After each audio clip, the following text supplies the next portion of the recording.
दोस्तों ये तस्वीर उत्तर प्रदेश के इंस्पेक्टर राम सेवक की है, जिसको ढूंढने के लिए 29 थानों की फोर्स लगा दी गई है। इस इंस्पेक्टर की तस्वीर और डिटेल पुलिस ग्रुप पर शेयर कर दिए गए और अब मुजरिम को पकड़ने के बजाय यूपी पुलिस अपने ही साथी को भ्रष्टाचार मामले में खोज रही है। और जब एसपी इंस्पेक्टर के यहाँ छापे के लिए पहुंचते हैं तो वो दीवार कूदकर भाग जाता है। क्यों है ना मजेदार केस। और ये केस है यूपी के बरेली की, जहां बरेली में फरीदपुर थाने का इंस्पेक्टर दीवार फांदकर भाग निकला।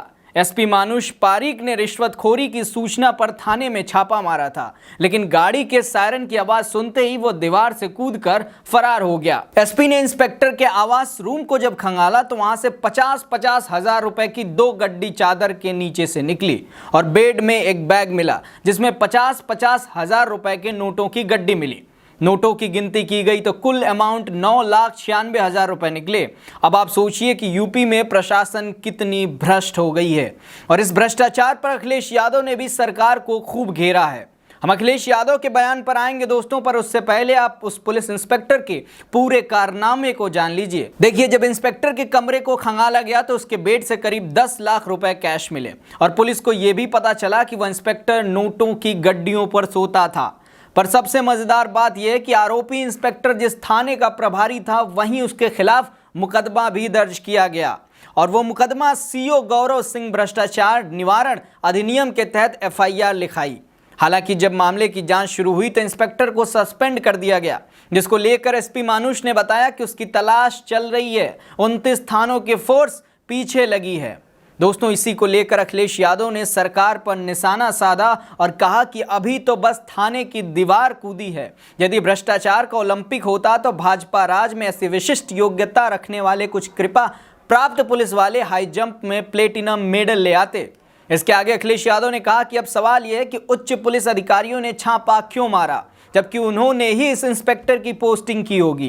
क्या उस इंस्पेक्टर की भ्रष्ट कार्यप्रणाली के बारे में कोई रिपोर्ट पहले से उपलब्ध नहीं थी? यदि उत्तर हाँ है तो फिर उसको पोस्टिंग कैसे मिली, और अगर उत्तर नहीं है तो फिर वो पुलिस क्यों खुफिया रिपोर्ट निकालेगी जिसे अपनों के बारे में ही पता नहीं है। ऐसे में ये शासन प्रशासन दोनों की नाकामी है। जनता कह रही है कहीं इसके पीछे मूल कारण ये तो नहीं कि बेईमानी का तरबूजा तो कटा पर नीचे से ऊपर तक ईमानदारी से नहीं बटा।